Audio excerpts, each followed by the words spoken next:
जीना अरे छूट जाए हो कि तोहसे नैया के बंधन जे छूट जाए हो कि मन के नगरी से सुख सारा अरे लूट जाए हो कि साथ पाई बना अरे भूल जाए हो कि बिना गलती समैया अरे दिहले सजा कि दिहले सजा प्यार में नहीं की गोरी हम बेवफा हो हम बेवफा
कौन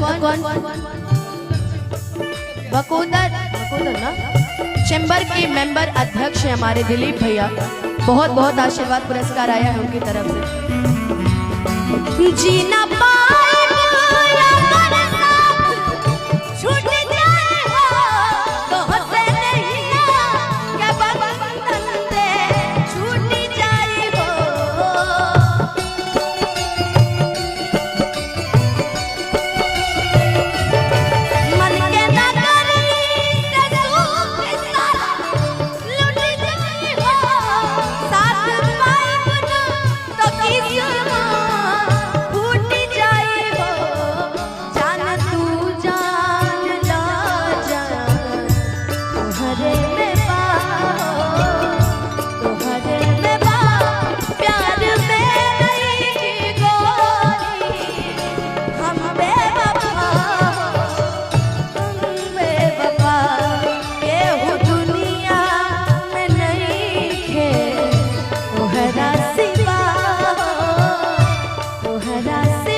हम बेवफा